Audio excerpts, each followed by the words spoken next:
Um, Welcome, everybody. We are having today the Q&A session with Professor Brennan for the chapter 2 in the of the standards in the context of our study group. So we are happy to have you, Professor Brennan, here. I would like to start with a little introduction about Professor Brennan. And with Professor Brennan, we also agree that he will do some presentation at the beginning of this, and then he will respond to the question that I shared with him by mail, based on the question that we provided in the Envision board and some other questions that appeared during the discussion session. And after that, after Professor Brennan responding to a question, then we are going to have like a moment to do questions on the fly and have more like dynamic interaction with the Professor Brennan. So, about Professor Brennan, he's the ECAF Lindquist Chair of Measurement and Testing in the College of Education at the University of Iowa. He's the founding director of the Center of Advanced Studies in Measurement and Assessment, CASMA. He was the director of the Iowa testing programs at the University of Iowa between 1994 and 2002. Professor Brennan graduated from Harvard Graduate School of Education. And well, I mean, Professor Brennan has like a very, very amazing trajectory. Professor Brennan is also very known for authoring at least 2 books on generalizability theory. And he also co-authored a book about test equating. Professor Brennan also was the editor of the 4th edition of Educational Measurement, which is huge. I mean, it's our Bible.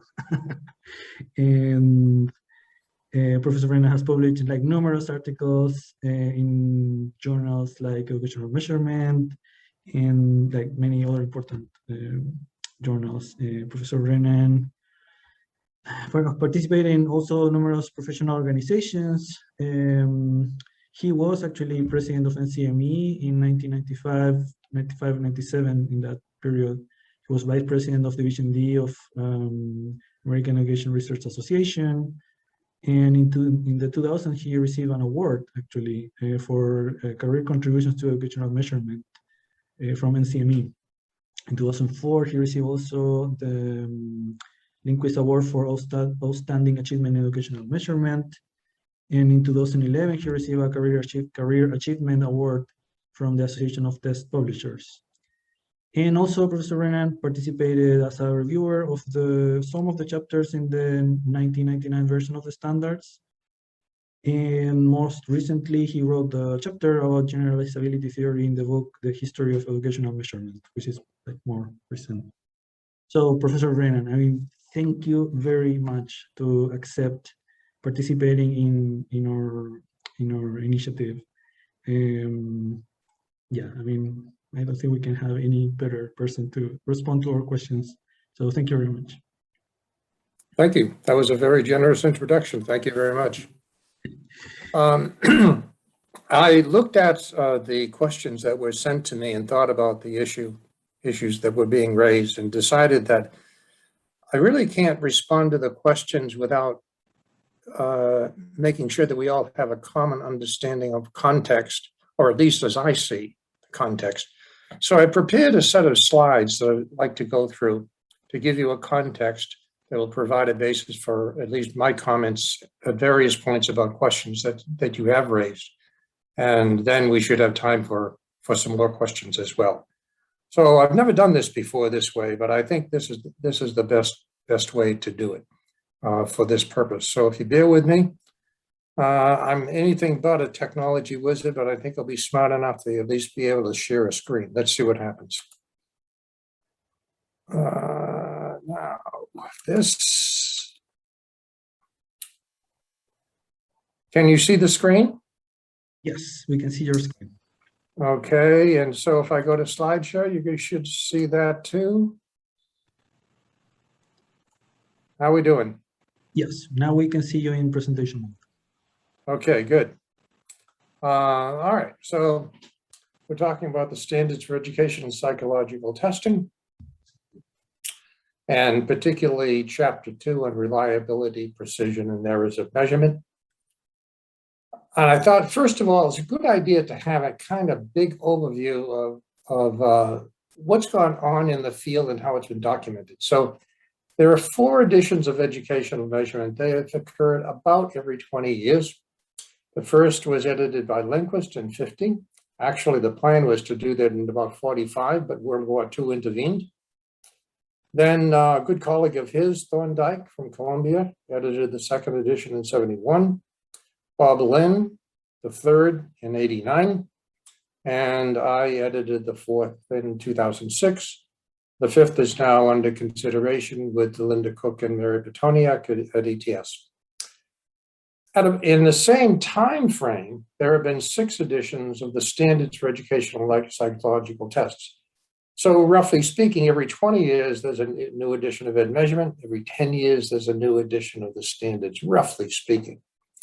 Crombach was the principal person for the first one in 1954.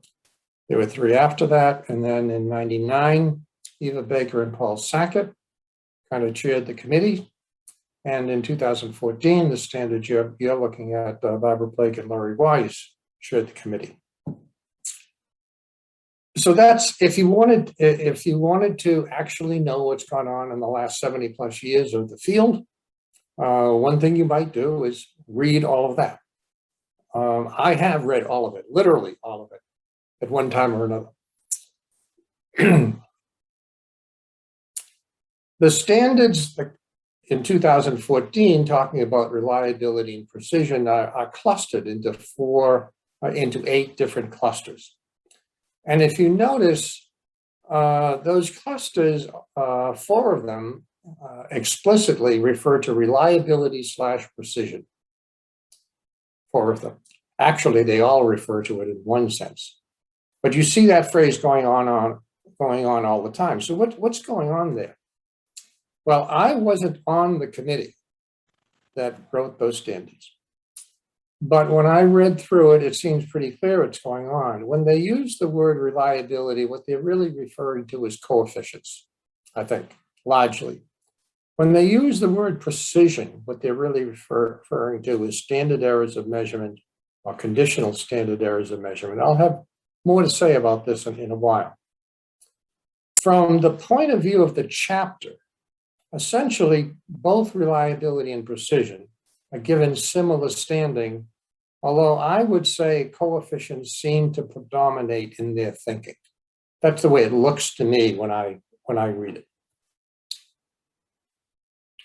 Now, what about me? Well, some of the context and challenges with the standards, and maybe this will give you an overview, hopefully, of thinking about this whole enterprise. First of all, I should note that I was president of NCME and also AERA Division D vice president in the mid-1990s. I was never on the standards committee per se, but I did have an involvement in the standards, and namely in part appointing people, in part reviewing things and stuff like that. So I wasn't completely disassociated. There has always been tensions that exist in the standards. And the tensions are in part, large part, associated with the fact that you have 3 distinct organizations, APA, AERA, and NCME. And they don't share a common perspective always with respect to what the standards are, should be, et cetera.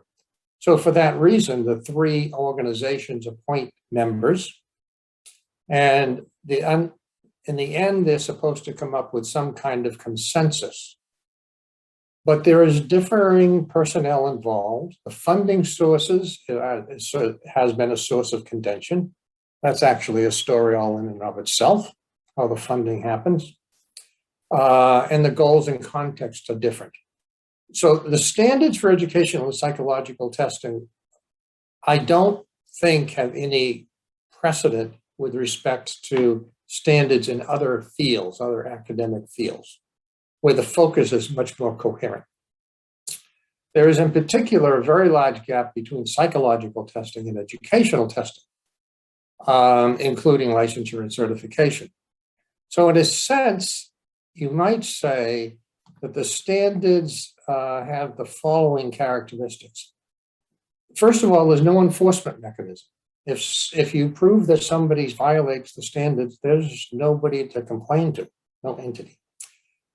There is some minimal legal standing for the standards. They don't have strict legal standing, but if court cases arise, it is often the case that the standards will be quoted by one or more experts in the context of a court case.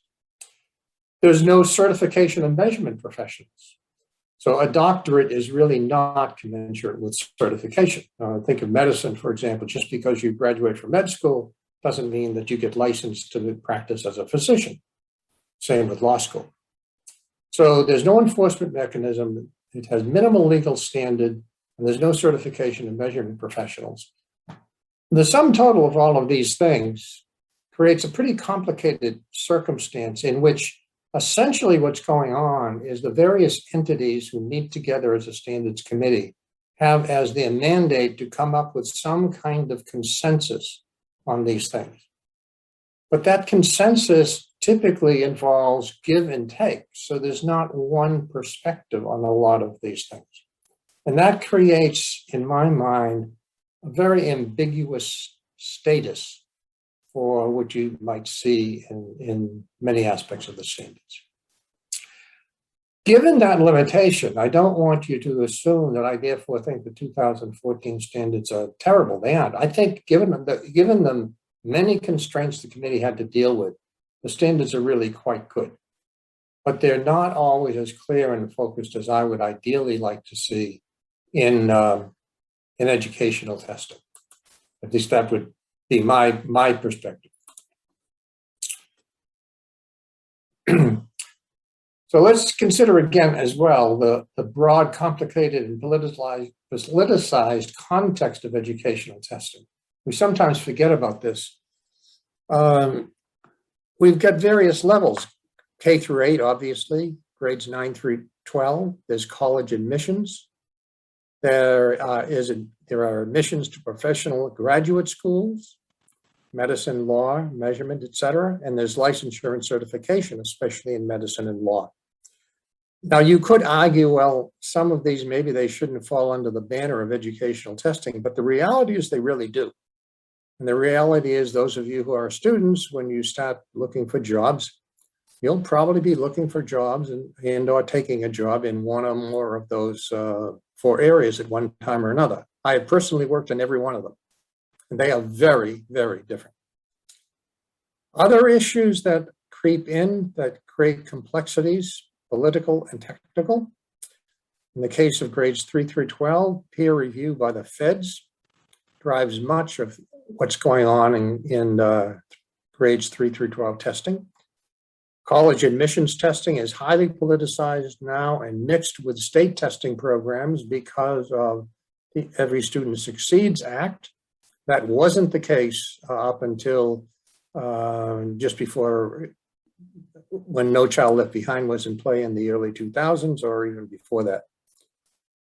Virtually all educational tests are multidimensional by design, which differentiates them very much from many psychological assessments, which are univariate by design. In the context of education, we have summative assessment and formative assessment. Formative assessment isn't actually considered, as far as I can tell, in the standards, except, interestingly, it is an entry in a glossary, but there's no standards that have to do with it, as far as I can tell.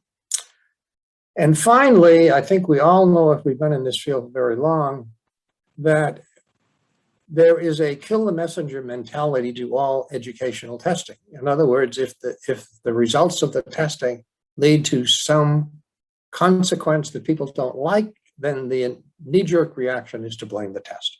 So all of those issues are in play, and they create considerable complexity in politicizing the context of educational testing. And I think you need to be aware of that when you're viewing standards and the context within which we all exist. I like the next two quotes, both because I agree with them, but also because they capture some issues about history that I think are important. Most of you, certainly all of you, know about Cronbach's alpha. You may not know that, unless things have changed in recent years, the Cronbach alpha 1951 paper is the most cited paper in the social science literature. It's used everywhere. But in 2004, shortly before he died, Cronbach wrote his final paper in educational and psychological measurement with the assistance then of Rich Shavelson, who was a former student of his.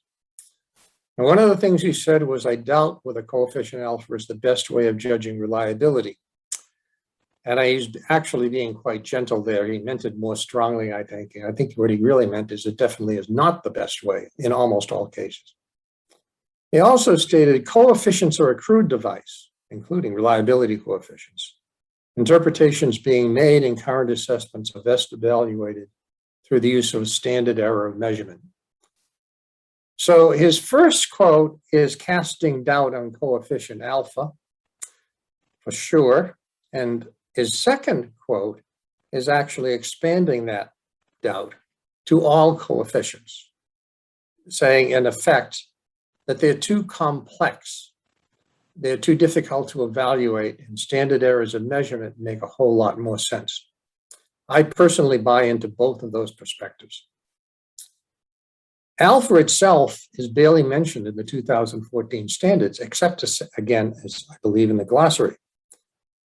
On the other hand, alpha is still widely used, which in and of itself suggests a kind of lack of adherence to the standards. In other words, what's often being done to support issues of reliability with respect to educational testing, namely reporting coefficient alpha, is not something that's actually endorsed in the standards. And I think we all know why it's used so frequently. It's very easy to compute. Because it's been around so long, people think they know what it means. They don't, most of them, I don't think, but it's still there. Coefficients are still given considerable attention in the 2014 standards. So I think that fact in and of itself would conflict with that second quote by Cronbach.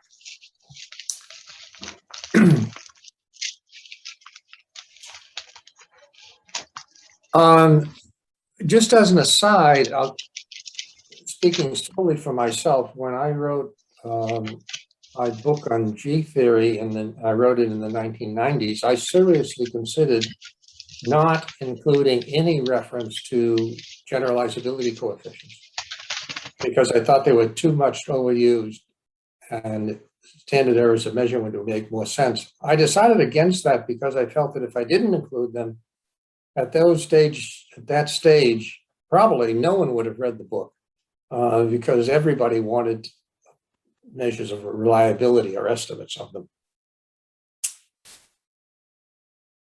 Okay, a couple of more of my perspectives here. Some fundamental issues. There is no such thing as the reliability of a test. I can't count the number of times I've had to point this out in all sorts of ways. Most recently, in the context of an evaluation, I played a big part in use of the GRE along with the graduate school admissions, use of the GRE along with the LSAT for admissions into law school. Perhaps the single most public and even professional misunderstanding is that tests possess reliability. They do not. It is test scores that have reliability to some degree. Furthermore, it's almost always scale scores that matter, not raw scores. And the reason is, in almost all circumstances, the scores that are reported that are used as the basis for making decisions about students and other entities are scale scores. So knowing something about reliability or standard error of measurement for raw scores may be an interesting sidelight, but it's not relevant to the decisions that are made. It is scale scores that matter. The essence of reliability considerations, I think, is to deal with questions such as, what constitutes a replication of a measurement procedure? And how variable are examinees' reported scores, usually scale scores, over replications? The second one is at the heart of issues of quote unquote reliability as I think about them. How variable are examinees' reported scores over replications? We get into all sorts of estimation issues, obviously. I would say that estimated reliability-like coefficients are much overused and largely misinterpreted. Estimates of SEMs, particularly conditional SEMs, should be a central concern.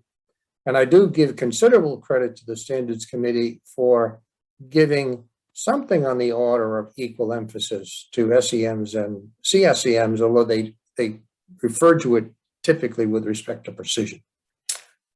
Another aspect of precision from the point of view of the standards is decision consistency, which does play an important role in many circumstances, especially if you're dealing with categorizations such as basic, proficient, advanced, or even pass-fail. Then decision consistency plays a big role. Estimation methodology probably has become the predominant aspect of reliability, precision, as it's in terms of publications these days.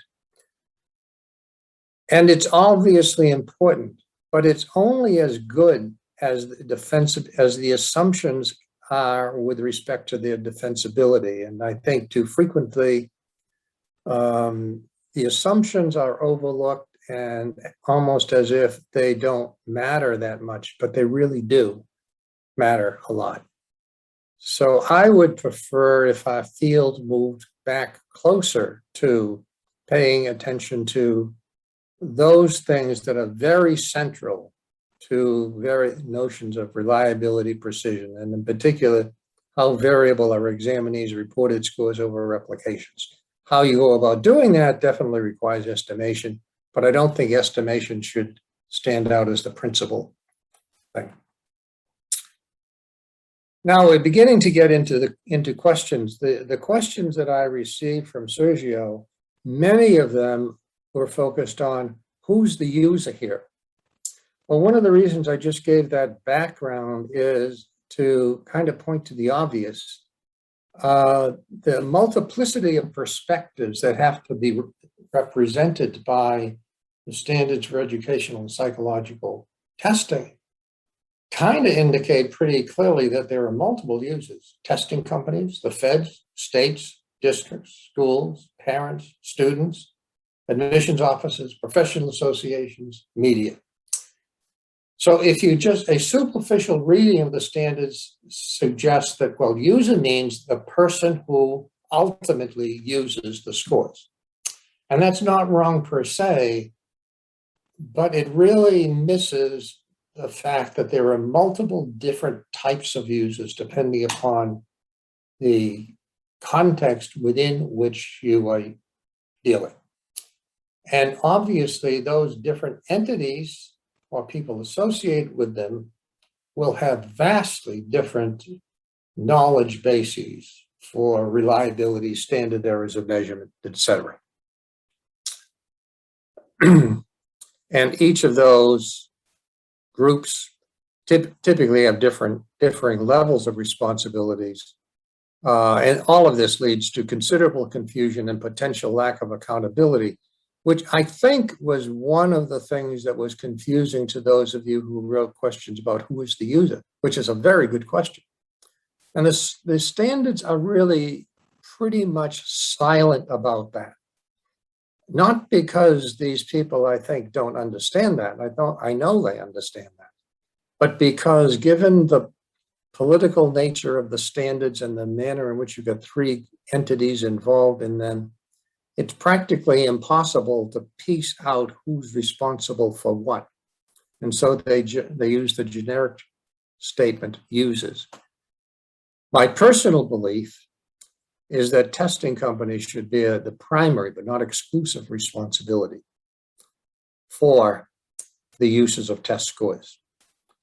And that responsibility depends heavily on timely, accurate, and useful documentation written for various users. My principal complaint about testing companies these days is that far too many of them are grossly violating that quote unquote standard. That is, they are not providing timely, accurate, and useful information for various users. I can think of one testing program that hasn't really revised its documentation for 30 years. It's very challenging to deal with documentation, but we don't do it, the field does not do it terribly well. And that's really unfortunate. A little bit of a notion about measurement models, because I think you need to have some perspective on this in order to deal with some of the questions you have. They're kind of form-based models in which items and/or other measurement conditions are random. That's what's going on in classical test theory, where they're all errors clumped into one E-term. And univariate generalizability theory splits out that one E-term into multiple parts. Multivariate G theory actually does the same thing, but in addition, it splits out true score into multiple parts. Item-based models, IRT, the principal difference between or among them and the form-based models, what I'm calling form-based models above, is that items are fixed entities in IRT models. Items are not fixed entities in form-based models. So there's that, and that is a big distinction. IRT is based upon a strong true score theory, essentially, in which ability theta has an arbitrary distribution. There's no right distribution. It is often the case that it's assumed to be normal, but there's nothing in the theory that requires that. And obviously, you all know that if you're using IRT, you've got to pick a pre-specified functional form for the item, so 1-parameter model, a 2-parameter model, a 3-parameter model, etc. Importantly, for the most part, just about all of IRT as it's currently used assumes a univariate model. That is, it assumes a single theta. There are arguments about that, but for the most part, that's the case. Multivariate models have been discussed for decades, at least 5 decades that I know of. But they're not much used in actual practice, at least not yet. So the two sets of models are fundamentally different. I often talk about them in terms of a forest trees metaphor. The form-based models, essentially, you see the forest, but you don't see the individual trees. The IRT models, you see the individual trees, items, but you may miss the forest. Arguments over a right model are just misguided and misinformative, but the choice of a model can substantially influence perspectives and how you estimate error variance.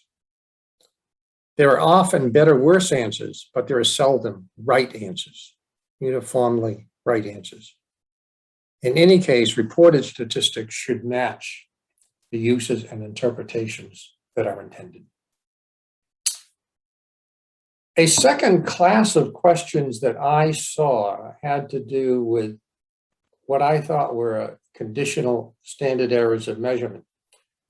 But the questions themselves, with one exception, I think, did not specify whether the people who wrote the questions were thinking about it from the point of view of raw scores or scale scores. As I've said, I think the focus really needs to be on scale scores, conditional SEMs for scale scores. So I'd like to give you a kind of perspective on some basic ideas here using a couple of papers that I was involved in the 1990s, which are still relevant and still used. The first one with Mike Colin, Brad Hanson, and me could be viewed as using classical theory or G theory along with a beta-4 compound binomial model. And essentially what goes on is, using procedures that I discussed later in 2001, you get raw score CSEMs for any particular person. And you also have use of a two-term approximation to a compound binomial model with those raw scores. That gives you a distribution of observed scores given true score. Then you have a raw score to scale score conversion table that allows you to transform raw scores to scale scores. So now you've got a distribution of scale scores given a true score. You can get the standard deviation of that thing, and that is a conditional standard error of measurement. And if you want to, you can integrate over a beta 4 distribution of true scores, and you can get overall statistics. So the essential idea here is that you start out using raw scores in order to employ a compound binomial model that permits you to ultimately get to a distribution of scale scores for a given true score. That's a conditional SEM, and you can do a lot of things after that. IRT essentially follows the same procedure. Mike Colan, Zhang, and Hansen in '96, 4 years later, basically took this framework and they just applied it to IRT. In that context, you use the Lord-Wingurski recursion formula to get a distribution of observed scores given theta. And you use a raw score to scale score conversion table to get the corresponding distribution of scale scores given theta, the standard deviation of which is a conditional standard error of measurement. And then if you want to, you can integrate over theta and get overall standard errors of measurement. So these are two ways in which you can go about the process of getting conditional SEMs for scale scores. And I'm emphasizing scale scores because I think the standards don't emphasize them enough. And almost always it is scale scores that are the basis on which decisions are made, which means that we should be computing statistics that relate to scale score distributions. At least that's my perspective. And then I ended with some a set of references about various things I've mentioned and a few others that I've found to be useful. Perhaps you would find them to be useful as well. I think there's one more slide after that that is just notes for myself, which you can forget about for now. So that's kind of my perspective on things. The standards are not, I think, what most people think they are without having some background. They really are statements of some degree of consensus in perspectives among three quite different testing organizations. And for that reason, they don't always answer questions about which people would like very direct answers. What should I do in this particular case? Who was responsible for doing this? Things like that. Still, under the circumstances the standards committees have had to function under, all of them just about, they do a pretty good job of capturing a consensus. The problem is a consensus statement isn't necessarily what people really want if they're dealing in particular contexts, such as you may if you're dealing with educational testing grades 3 through 8, or licensure and certification testing in another context. Okay, thank you for bearing with me with respect to that. I hope that gives you something of perspective, at least as I see it, with respect to Chapter 2 and with respect to the standards itself. So Sergio, I'll leave it to you to see what you want to do next. Thank you very much, Professor Brennan. This was very, very good. So I think now we can open the opportunity for students to do questions.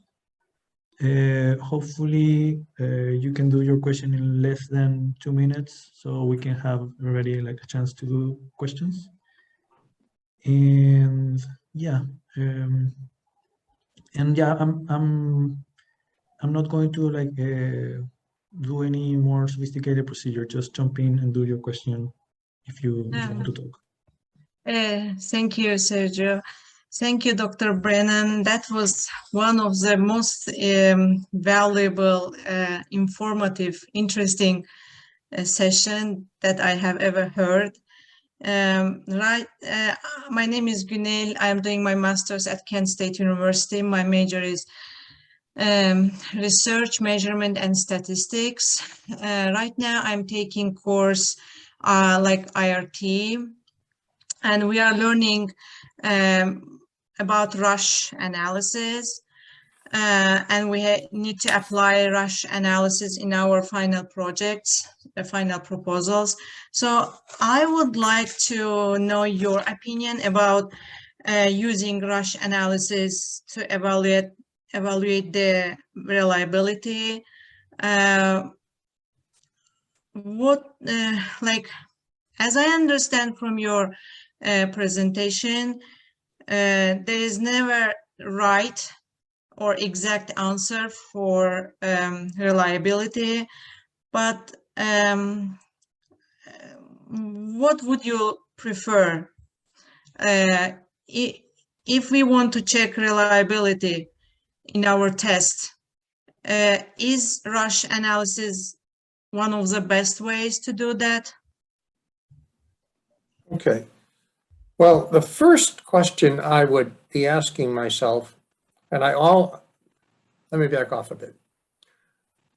One complaint I have had about our field over time is the following. There was a time when the people who were doing test development and the psychometricians were sometimes the same people, or at least they worked very close together. What has happened over time is that those two enterprises have been separated, not only in terms of the people doing them, but also in terms of even where they're doing them, so they don't even come in contact with each other very often. I think that's very, very unfortunate. So anyone who's ever worked for me or with me knows that I insist that if you're going to start telling me something about psychometric characteristics of test scores, you better be able to tell me what the test is and what it is supposed to be measuring. So I don't think that one of the IRT models is necessarily better than another generally. I do think there are circumstances in which one model may be better than another because, among other things, it may better map what the perspective is about that which is being tested. So for me, if what is being tested can be viewed as relatively unidimensional without too much complaint, I think the RASH model can make sense. It is certainly, in many respects, much simpler to use. If that's not the case, then I think you have to either argue that discrimination, differences, dimensionality don't matter, or then it may be the case that results that you obtain using the RASH model may not be optimal. Now, there can be many other issues that are coming into play, though. One of them is sample size. For the most part, there are various different standards, but most people would say something like, if you're going to use a 3PL model, you need a few thousand examinees. 2PL model, you might be able to get away with 1,000. RASH model, you might be able to get away with 500. I mean, you can argue that for a long time, but that's something like what you will tend to hear. So those are among the things that I would consider. I do not prescribe too much to notions of adopting a model first before considering the consequences down the road.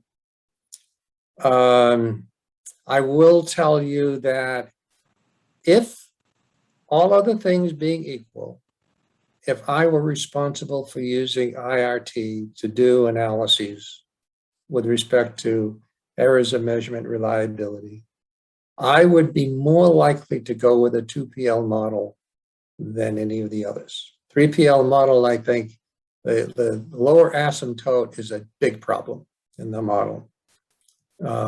It's a problem conceptually, I think, but it's also a problem in terms of estimation. The 1PL model, I think, may be too simplistic for many contexts in educational testing.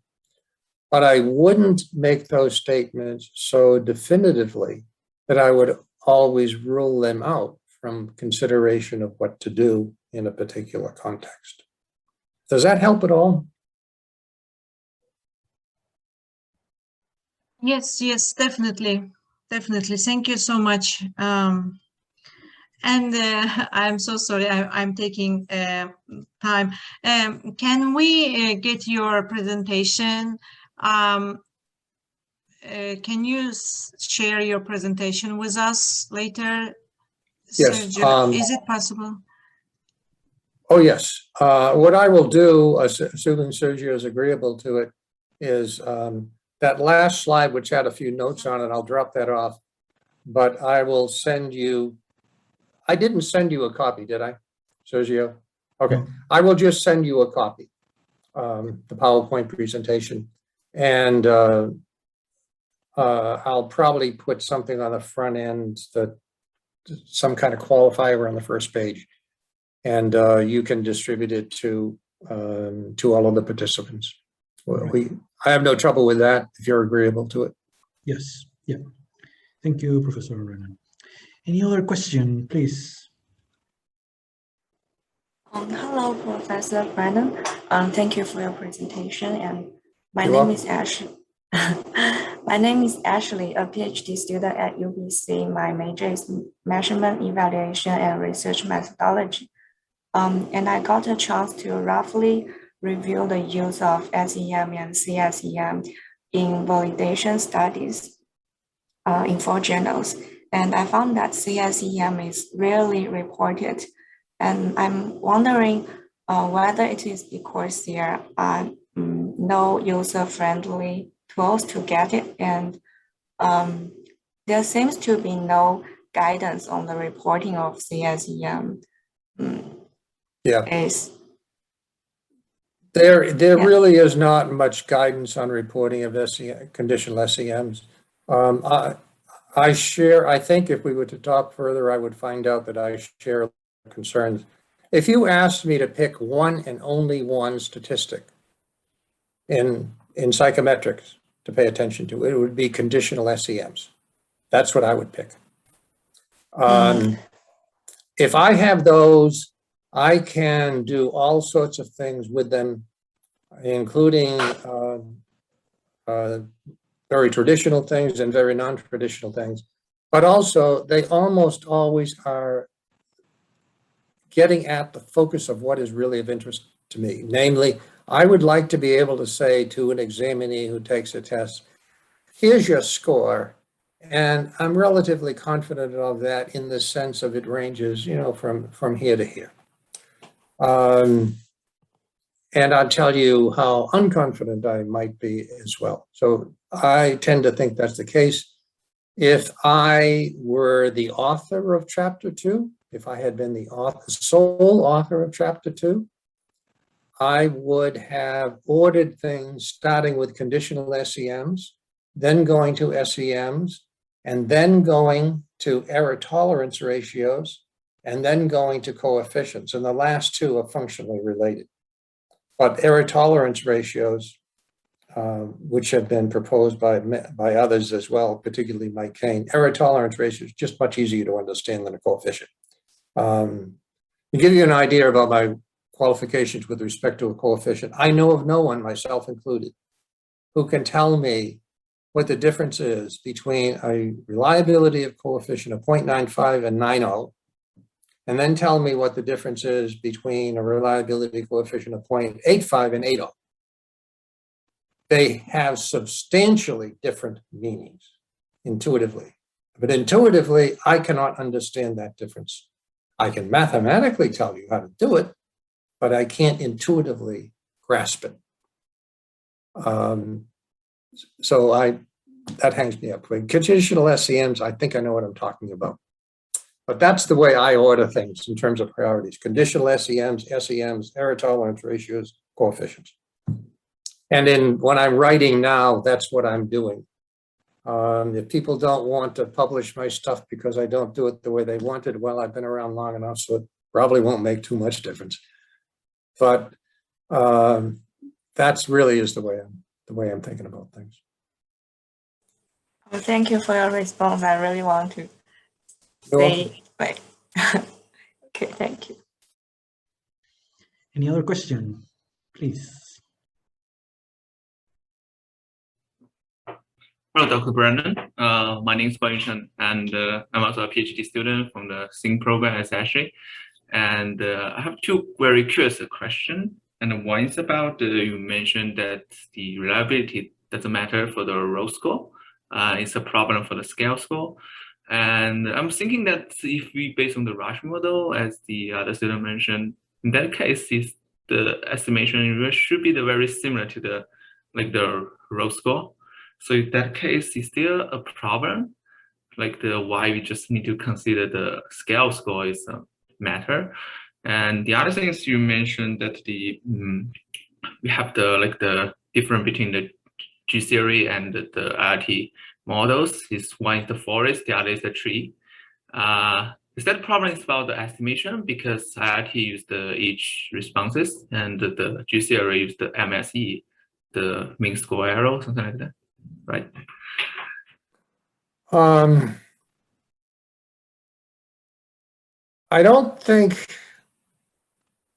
I think you're asking the question from methodological perspectives, and I'm tempted to want to respond to them from more general perspectives. See if I can, first of all, I got to make sure I get the question right. The Rasch model, the first one was about the Rasch model. The Rasch model is simple enough, so it is surely the case that differences in raw score SAMs and scale score SAMs may be easier to deal with, but they are not going to be the same thing.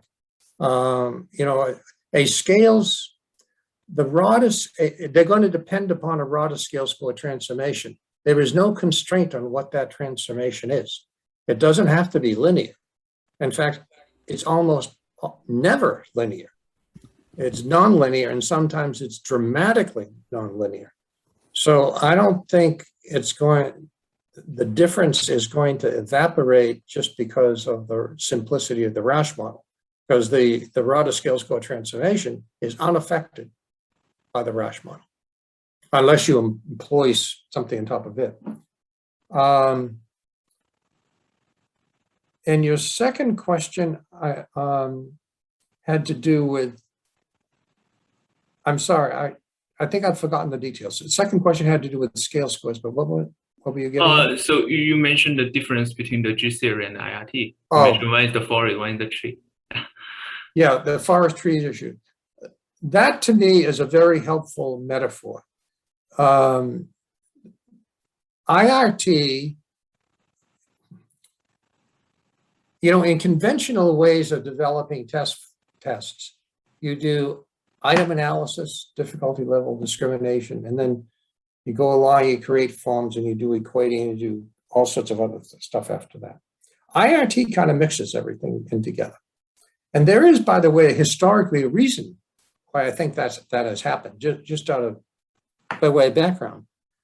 Obviously, Fred Lord was if not the driving force, at least a driving force in the development of IRT. When Fred Lord started at ETS, he was responsible for test development, item development. So he was very interested in those kinds of things. He was focusing on items a lot. And that really influenced him. The other thing that influenced him is he focusing on it with the old SAT, which by construction was unidimensional. And people forget that. So Fred Lord's thinking of, I care about items in a unidimensional framework. And he developed very elegant ways of looking at that. And then Birnbaum came along and gave us ways to estimate parameters in those models. That's not what's really going on these days anymore. There's almost no educational test that really, on the surface, satisfies an assumption of unidimensionality. It's very rare, unless you get down to, spelling in the 3rd grade. Maybe that's unidimensional. So that's quite a bit different. So scale scores, and remember, the Rada scale score conversion can be anything, literally anything. You decide what to do with respect to that. And for me, when I look at what I view measurement through the lens of generalizability theory, I'm not seeing items. I'm seeing forms, the forest. When I view psychometrics through the lens of IRT, not only am I seeing items and their characteristics, that's the unit that I'm really manipulating to get to results, right? So in a sense, in G theory or classical theory, the items are kind of interchangeable. In IRT, the items are definitely not interchangeable. The structure of the whole enterprise is geared to paying attention to differences among items. So they are very different perspectives. Now, it's kind of unfortunate that we use a lot of the same terms in the 2 different contexts, because that tends to lead to more confusion than clarity. And I'm not really making an argument at this point that one way of approaching things is better or worse than another. We could have that discussion, but that's not the discussion here. My point really is that they are very different. They come from a very different starting points, very different frames of reference, very different sets of assumptions. So yes, I can estimate a conditional SCM using IRT, but I'm using assumptions that are very different. I can estimate a conditional SCM using G theory or classical theory, but I'm using assumptions that are very different. If they come out to be quite similar, okay, that's fine. But there's nothing in the theory that guarantees that they will, and certainly they don't. The interpretations that are justifiable from the 2 perspectives are not the same. That's how I would see it anyway. You may see it differently, but that's how I would see it. Yeah, thank you, Brennan. That's a very good answer. And just we're also curious about they have the random item IRT. In that case, they are the kind of similar, because item also can be treated as the random. I'm sorry, say that again, the first part? Yeah, basically we still have the new model called the random item IRT model. So item, yes, also can be seen as the random. Yeah, in that case, what do you think about the difference between the G theory and the IRT? I don't really have a firm opinion on that right now. I mean, but I'll tell you that if it is possible, and I don't know that it is, someone, or singular or plural, is going to make a huge contribution to psychometrics if they can provide a model that incorporates coherently both G theory and IRT perspectives. I don't think we've gotten to that point yet. It may not be possible. The 2 perspectives may be so different that it's not possible. But I sometimes think of this, and this is pressing things a bit far, I know, but I sometimes think of this as not unlike the arguments physicists have when they're dealing with basically quantum theory versus classical theory, or quantum theory versus relativity theory. The ideal is superimposing models, but for 40, 50 years now, nobody's been able to do it. I don't know whether or not we'll be able to do that in the context we're talking about. What I do feel strongly about, though, is that we simply need to recognize and that there are differences, and not mislead people into thinking that just because sometimes you use the same word, conditional SEM, with both of them. They were talking about identically the same thing, because we're not. I think that's the way I would view it. But the research you're referring to, perhaps it will get around that problem. I don't know it well enough to make that claim. I've certainly thought about this issue a lot in the last 20 or 30 years. I haven't been able to overcome it yet. Somebody smarter than me is going to have to do that, I think. All right, we are close to the end. I wanted to do one last question that is kind of related with the previous discussion that we had in the validity chapter and some of the ideas that the students were thinking in that context. Because, I mean, as you explained pretty well, the standards are not, so there are many, people interpret the standards in many different ways, and sometimes people believe that the standards are things that are not.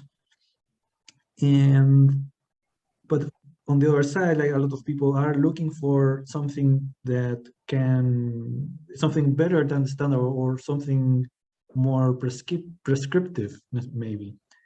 And I wonder if you believe that, for example, having best practices or something, maybe not in the standard like a document, but something that can be more prescriptive on what to do in certain cases could be possible to generate, like it is feasible to have a consensus, and would you think that could be helpful? I think it is possible. I think it could be helpful. I can tell you that last year, Mike Kane gave the Lynn Award address for AERA Division D. And in his central aspect of that address was pretty much what you're saying. He was suggesting it would be a considerable contribution if somebody wrote a book in which there were multiple chapters, each of which addressed a different perspective or approach related to best practices in doing validation. I think that's a really good idea. Who's going to be able to do it is another thing, or how you go about doing it is another thing. I've been involved in writing or various books or editing. I can tell you in all cases, for reasons I've never understood, it always takes me 4 years to do one. I don't know why it's 4 years, but it's always 4 years. So it's a considerable commitment.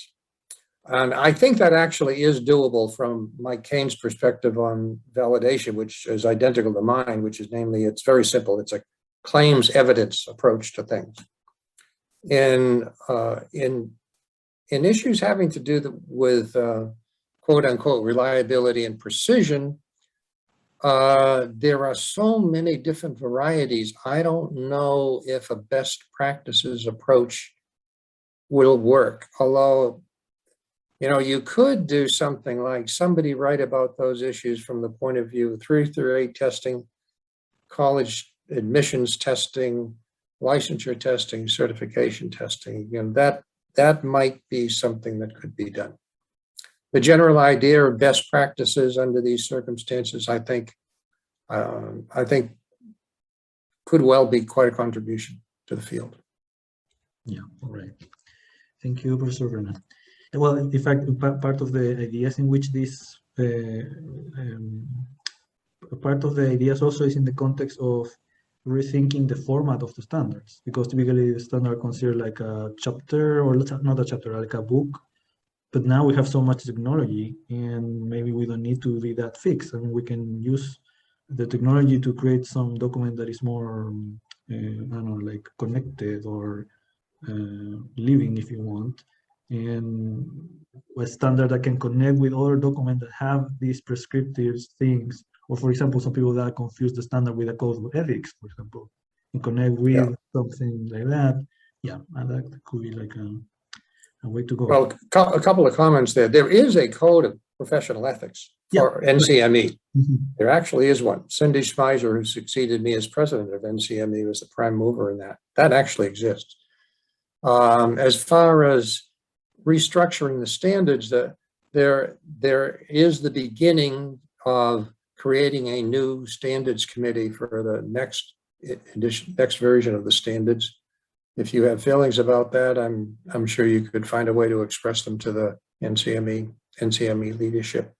I do think what I personally would like, as I said, of standards under the current political structure is very, very difficult to achieve, because you've got these three different organizations that have really not a common shared, substantially shared perspective on a lot of these things. So it's really hard.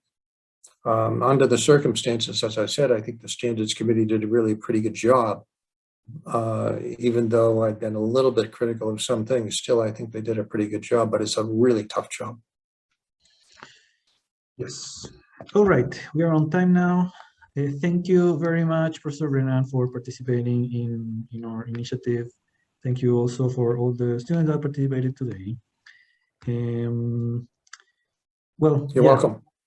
Yes, and we are going to continue next, it's in 2 weeks, after Thanksgiving, with the fairness chapter. So for the students that are participating, please, I will be contacting you by email.